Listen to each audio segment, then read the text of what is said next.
You travel all the time? Banyak. Sorry doktor ni. Last Dia was bagi kerja kan. mana Lama tak jumpa. Saya pun tak pergi check I up happen doktor to be ni. around here and I tengok apa ni competition apa? Askar punya. Apa jiran going back now? Tafsir Al-Azhar karya Profesor Dr. Hamka, ayat 116 hingga ayat 120 surah Al-Maidah, surah yang kelima. Bismillahirrahmanirrahim. وإذ قال الله يا عيسى ابن مريم أأنت قلت للناس اتخذوني وأمي إلهين من دون الله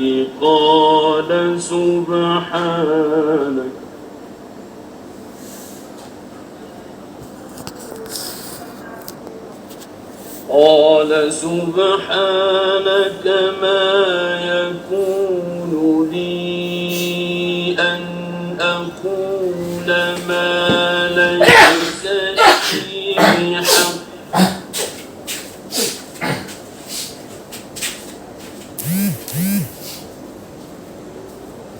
إن كنت قلته فقد علمته تعلم ما في نفسي ولا أعلم ما في نفسك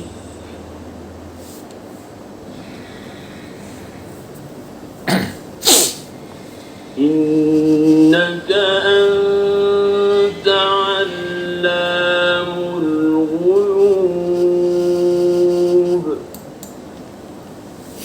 Ayat 116. Dan ingatlah tatkala berfirman Allah, wahai Isa anak Maryam, adakah engkau pernah berkata kepada manusia, jadikanlah aku dan ibuku sebagai Tuhan selain Allah? Dia menjawab, Maha suci engkau, tidaklah patut bagiku bahawa akan menyatakan apa yang tidak hakku. Jika ada aku mengatakannya, nescaya engkau telah mengetahuinya, sebab engkau mengetahui apa yang ada pada diriku, sedang aku tidaklah mengetahui apa yang ada pada diri engkau. Sesungguhnya engkaulah yang lebih mengetahui akan hal yang gaib-gaib.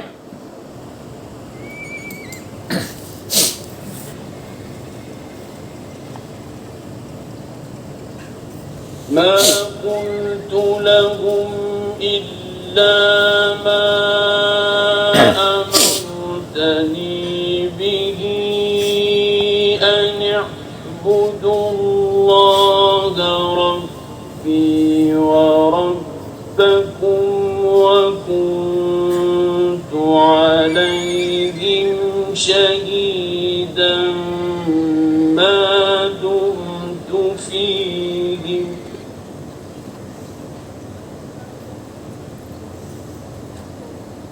وكنت عليهم شهيدا ما دمت فيهم فلما توفيتني كنت أنت الرقيب عليهم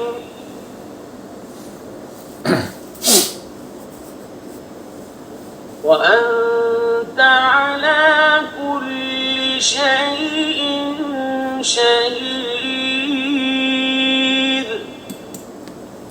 Ayat 117.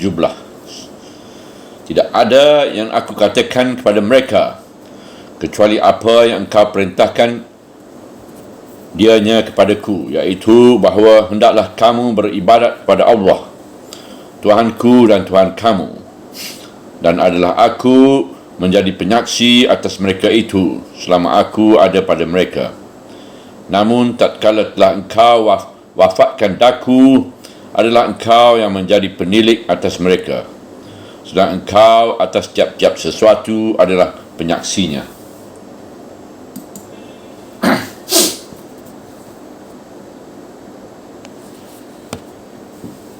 إن تعذبهم فإنهم عبادك وإن تغفر لهم فإنك أنت العزيز الحكيم.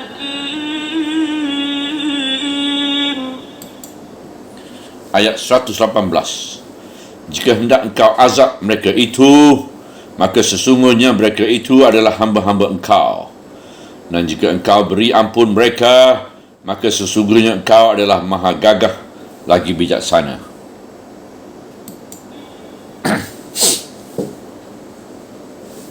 قال الله هذا يوم ينفع الصادقين صدقهم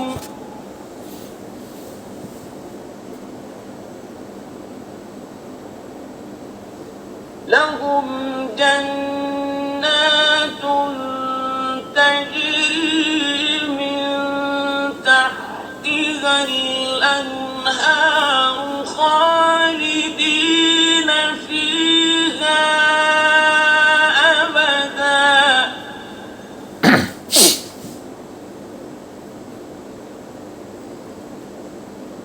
رضي الله عنهم ورضوا عنه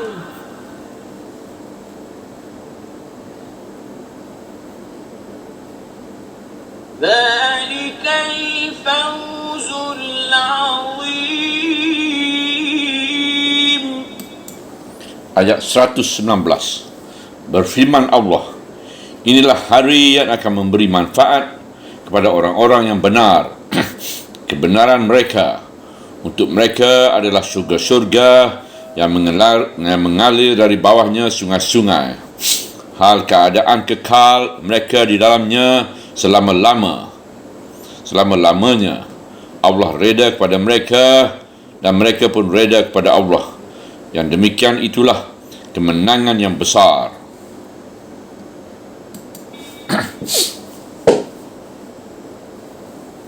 Lillahi mulkus samawati wal ardi wa ma fihin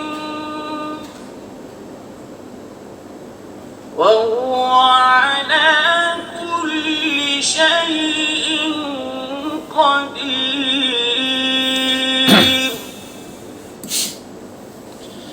Ayat 120.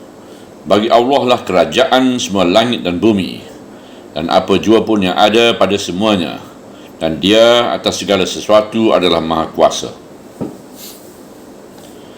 Sebagaimana telah diterangkan Allah pada ayat 109, di hari kiamat itu semua rasul-rasul akan dikumpul dan ditanya bagaimana umat mereka menyambut seruan mereka kepada mentauhidkan Allah. Lalu mereka menjawab bahawa Allah lah yang lebih mengetahui akan segala hal yang gaib. Maka di antaranya pada waktu itu Al-Masih alaihi salam pun akan ditanyai Allah. Dan ingatlah tatkala berfirman Allah, pangkal ayat 116. Di hari kiamat itu kelak bertanya kepada Al-Masih, wahai Isa anak Maryam, adakah engkau pernah berkata kepada manusia, jadikanlah aku dan ibuku sebagai Tuhan selain Allah? Artinya, dan peringatkanlah olehmu, wahai utusanku, pada umatmu, betapa kelak aku akan menanyakan kepada Al-Masih, salah seorang utusanku, pula bahawa telah timbul manusia yang menganggap Tuhan pula selain Allah, dan ibunya sendiri pun Maryam dianggap Tuhan pula. Maka aku akan bertanya padanya pada pertemuan besar itu kelak, adakah semuanya itu timbul dari dirinya sendiri? Diakah yang mengajarkan supaya dia dianggap Tuhan dan ibunya dianggap Tuhan? Nescaya kita maklum bahawasanya pertanyaan Tuhan itu bukanlah pertanyaan dari kerana tidak tahu. Nescaya Allah tahu bahawa Rasulnya Al-Masih tidak pernah mengajar yang demikian. Pertanyaan itu adalah untuk menjelaskan kebersihan Al-Masih daripada berbuat yang demikian. Menjadi jelas kerana jawabnya atas pertanyaan itu. Dia menjawab, Maha suci Engkau, tidaklah patut bagiku bahawa aku mengatakan apa yang tidak hakku. Menjadi Tuhan selain dari Allah bukanlah hakku, kerana aku ini tidak lain hanyalah hamba-Mu jua, yang tiada Tuhan selain dari Engkau. Sucilah Engkau daripada bersekutu dengan yang lain. Dan selalulah aku ingat akan hakku itu, ya Allah, bahawa Engkau adalah Esa dan aku ini tidak ada utusan belaka, tiada lebih. Demikian pula ibuku sendiri, dia pun hanyalah hamba-Mu jua. Tidak pernah aku lupa akan hakku dan hak Engkau. Hak aku hanyalah berbakti pada Engkau. Demikian juga ibuku. Dan hak Engkau adalah tunggal dalam ketuhanan-Mu. Jika ada aku mengatakan, nescaya Engkau telah mengetahuinya, sebab Engkau mengetahui apa yang ada pada diriku, sedang aku tidaklah mengetahui apa yang ada pada diri Engkau. Sesungguhnya Engkaulah yang lebih mengetahui akan hal yang gaib-gaib. Hujung ayat 116. Terlebih dahulu Al-Masih telah menjawab dengan Maha suci Engkau. Dengan jawab pertama itu terjawablah sekalian pertanyaan. Al-Masih telah menunjukkan pendiriannya yang tegas bahawasanya Allah Maha suci daripada dipersekutui kekuasaannya dan ketuhanannya oleh yang lain. Kemudian beliau berkata bahawa tidaklah haknya dan tidaklah patut keluar dari mulutnya perkataan yang demikian. Sebab Allah telah banyak sekali memberikan sokongan dan bantuan kepadanya. Sedangkan lahirnya ke dunia saja pun tidaklah akan mungkin kalau bukan dengan bantuan dan sokongan Allah. Demikian juga segala mukjizat yang berlaku pada tangannya. Tidaklah semuanya itu akan terjadi kalau bukan izin Allah. Maka tidaklah sepatutnya perkataan itu, iaitu menyuruh manusia menganggapnya dan ibunya sebagai Tuhan selain Allah. Tetapi ditakdirkan memang pernahlah dia mengatakan demikian. Nescaya Allah telah mengetahui akan kecurangan itu, sebab Allah mengetahui akan dirinya, sebab dia adalah hamba Allah. Sedang dia sendiri tidaklah mengetahui apa yang ada pada diri Tuhannya. Sedangkan segala yang gaib-gaib, yang tersembunyi, yang dahulu dari ini pernah kejadian, dan yang kini kejadian, dan yang nanti akan kejadian, semuanya itu hanyalah Allah yang mengetahui dan makhluk tidaklah mengetahui apa-apa. Ilmu pengetahuan makhluk, ilmu pengetahuan manusia tidaklah timbul dari diri manusia itu sendiri, melainkan dilimpahkan oleh Allah padanya dengan kuasanya. Dan ilmuku sendiri yang kemudian telah aku tebarkan kepada manusia tidak ada lain melainkan daripada wahyu atau ilham yang Engkau kurniakan kepadaku juga. Tidak ada yang aku katakan kepada mereka kecuali apa yang Engkau perintahkan dianya kepadaku, iaitu bahawa hendaklah kamu beribadat kepada Allah, Tuhanku dan Tuhan kamu. Pangkal ayat 117. Tegasnya dalam urusan kepercayaan dan iktikad sebagai dasar dari agama tidaklah terlebih daripada jangka itu. Kerana itulah yang Engkau wahyukan kepadaku, iaitu menyembah hanya kepada Allah Tuhanku dan Tuhan kamu, iaitu bahawa Tuhan lain apatah lagi diriku dan ibuku, iaitu bahawa aku dan kamu bersama-sama bertuhan kepadanya yang satu itu saja. Tidak ada Tuhan lain apatah lagi diriku dan ibuku. Dan adalah aku menjadi penyaksi atas mereka itu selama aku ada pada mereka. Artinya selama aku hidup di kalangan mereka, aku sendiri pun menyaksikan bahawa apa yang aku sampaikan itu mereka jalankan baik-baik. Dan aku pun menjaga kalau ada pelanggaran. Aku tegur kalau mereka salah. Maka apa yang beliau jawabkan kepada Allah itu masih dapat kita lihat sisa buktinya dalam kitab-kitab pegangan orang Kristian sendiri. Pernah beliau menegur dengan keras seketika seorang muridnya berkata bahawa beliau adalah guru yang baik. Dengan tegas beliau berkata bahawa yang baik hanyalah Allah. Namun tatkala telah engkau wafatkan daku, adalah engkau yang menjadi pemilik atas mereka, penilik atas mereka. Sedang engkau atas tiap-tiap sesuatu adalah penyaksinya. Ujung ayat 117. Artinya setelah aku meninggal, engkaulah yang menilik dan meneliti mereka. Sebab setelah aku wafat, tugasku sebagai utusan engkau selesailah sudah.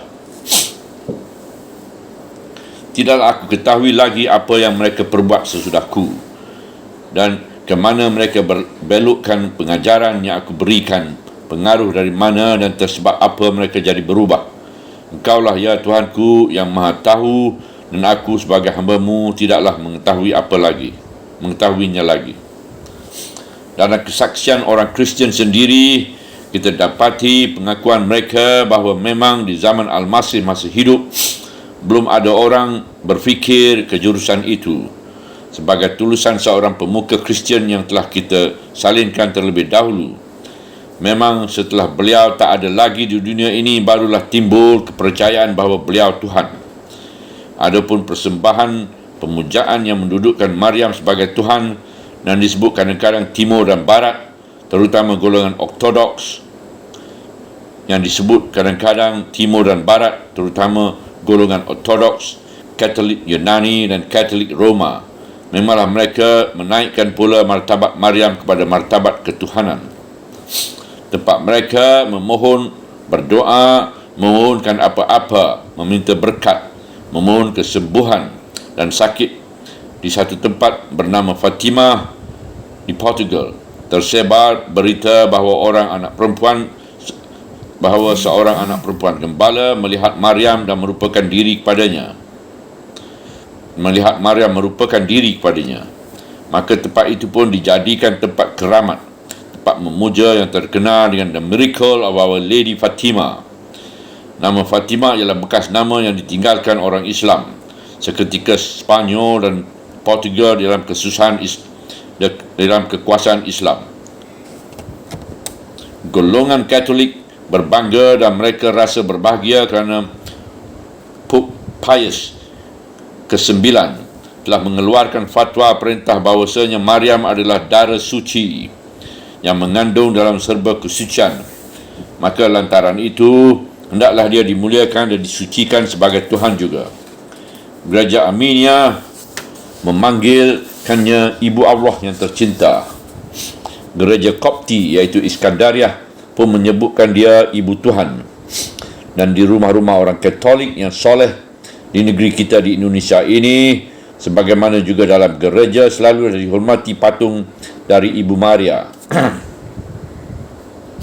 Lantaran itu, maka selain daripada satu Tuhan, ada 3 oknum. Ada tambahan lagi, iaitu Maryam pun Tuhan pula. Tetapi kaum Protestan menolak sama sekali anggapan Tuhan kepada Maryam itu. Isa Al-Masih diputuskan jadi Tuhan sesudah dia meninggal, dan ibunya sendiri diputuskan jadi Tuhan lama pula sesudah itu. Dan Isa Al-Masih sendiri tidak tahu apa yang telah kejadian sesudah beliau tidak ada di dunia lagi. Jika hendak engkau azab mereka itu, maka sesungguhnya mereka itu adalah hamba-hamba engkau. Dan jika engkau beri ampun mereka, maka sesungguhnya engkau adalah maha gagah lagi bijaksana. Ayat 118.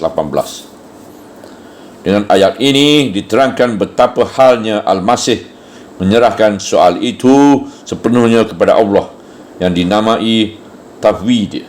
Mula-mula terkandunglah dalam ucapan itu bahawa Al-Masih sendiri mengakui tegas bahawa mereka itu patutlah diazab oleh Allah sebab telah mempersekutukan yang lain dengan Allah, terutama mempersekutukan diri beliau dan diri ibunya dengan Allah.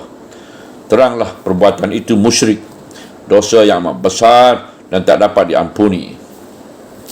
Maka kalau Allah melakukan azab kepada mereka itu, sudah sepatutnya, sebab semua mereka itu adalah hamba-hamba kepada Allah belaka. Maka Allah Maha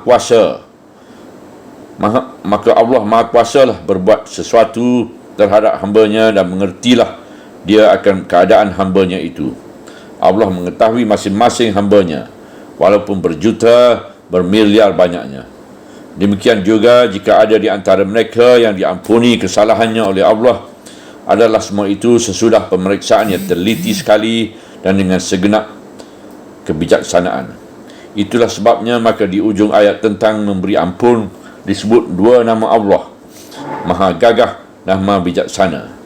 Padahal di ayat-ayat yang lain, ayat berdiri memberi ampun biasanya diujungi dengan Ghafur dan Rahim, pemberi ampun dan penyayang.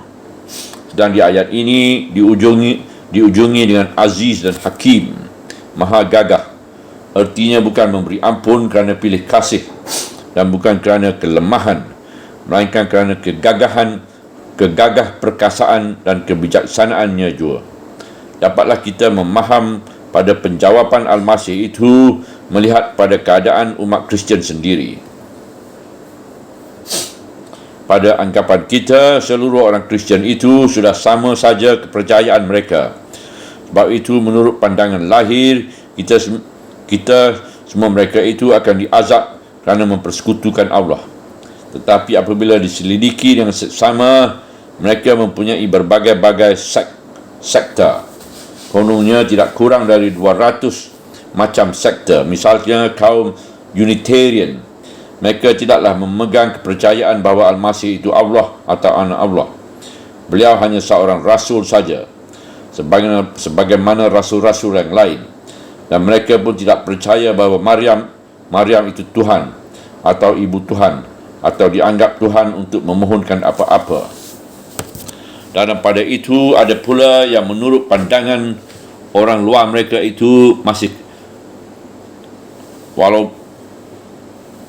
dalam pada itu ada pula yang menurut pandangan orang luar mereka itu masih Kristian, padahal mereka tidak menganut lagi kepercayaan Kristian sebab tidak cocok dengan akal fikiran mereka, tetapi mereka tidak berani menyatakan diri.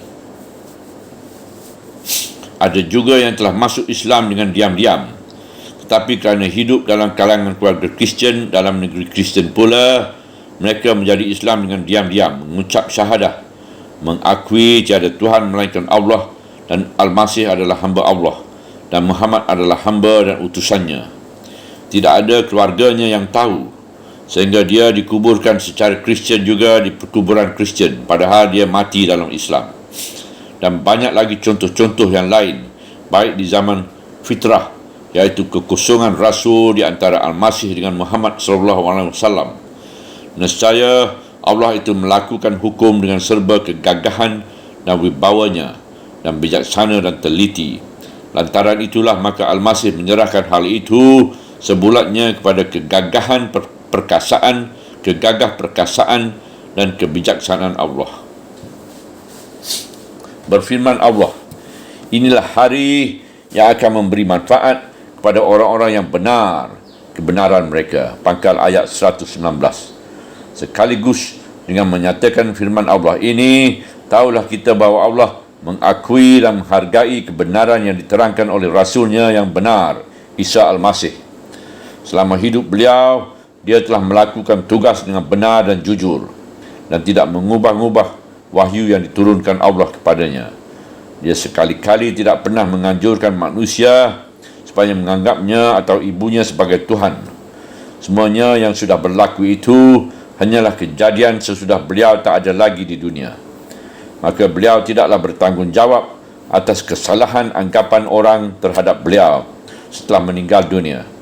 Sebagaimana juga orang-orang besar yang lain, sebagaimana orang-orang saleh yang dipuja orang kuburan mereka setelah mereka mati, disembah dan dipandang sebagai berhala, menyerupai pandangan orang Kristian terhadap Maryam itu. Seumpama yang kita lihat orang-orang Islam yang tidak mengerti pokok ajaran agamanya memuja kuburan Said Abdul Qadir Al-Jilani di Baghdad. Orang Syiah memuja kuburan Hussein bin Ali di Karbala. Orang awam Mesir memuja kuburan Imam Syafi'i. Orang awam Jakarta memuja kuburan Ala Idrus di luar Batang. Mereka itu semua di kala hidupnya tidak ada yang menyuruh orang mempersekutukan diri mereka dengan Allah. Mereka pun akan ditanya. Sedang Isa Al-Masih lagi ditanya, kononnya yang lain itu. Maka oleh kerana di kala hidupnya semua mereka itu adalah orang yang benar, maka di akhirat memberi manfaat kepada manusia kebenaran mereka. Untuk mereka adalah syurga-syurga yang mengalir dari bawahnya sungai-sungai. Hal keadaan kekal mereka di dalamnya selama-lamanya. Dan demikian pula lah halnya tiap-tiap manusia yang dikala hidup berlaku jujur dan benar.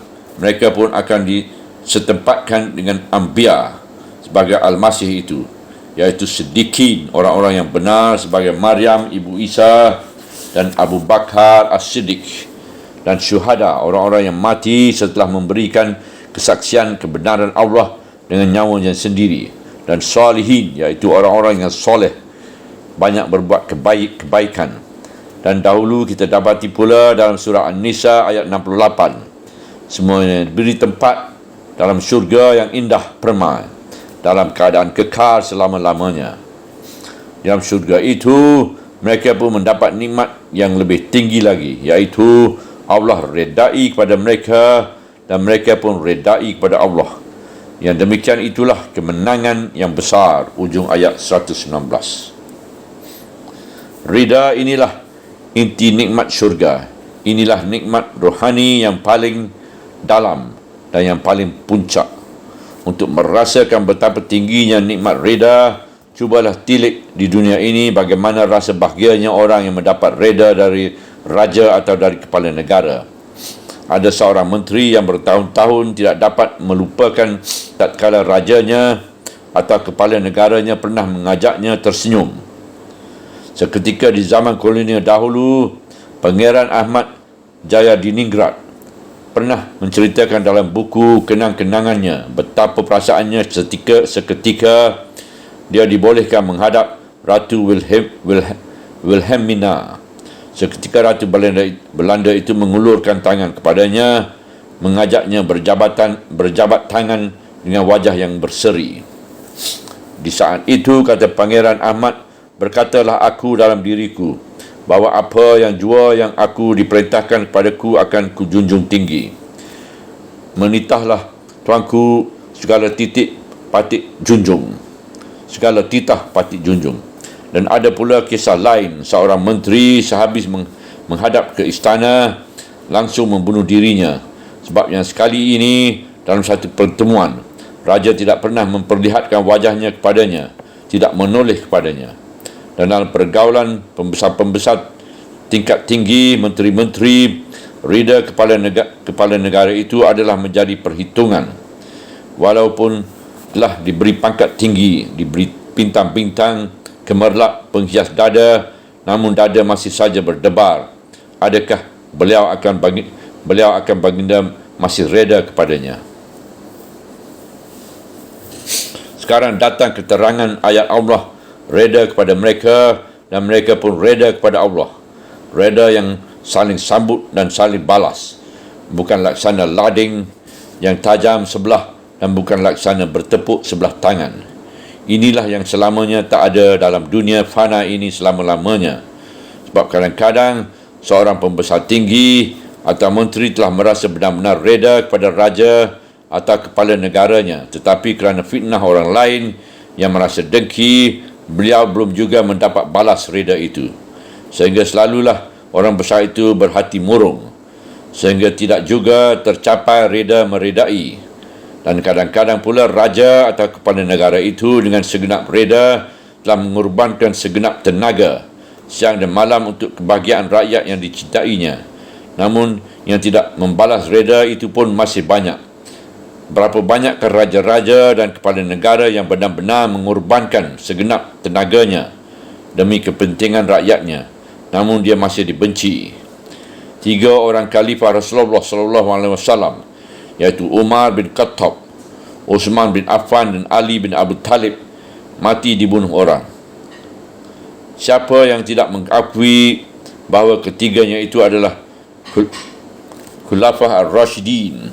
Mengapa mereka dibunuh?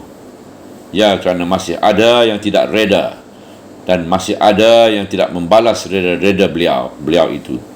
Setelah memikir kejadian dunia yang seperti ini, marilah kembali resapkan dalam jiwa kita bunyi ayat ini. Allah reda kepada mereka dan mereka pun reda kepada Allah. Di sini dapatlah kita memahamkan apa yang dimaksud oleh Safiah yang besar, iaitu Rabiatul Adawiyah. Seketika orang bertanya kepadanya, "Ya Rabiah, mana engkau yang senang?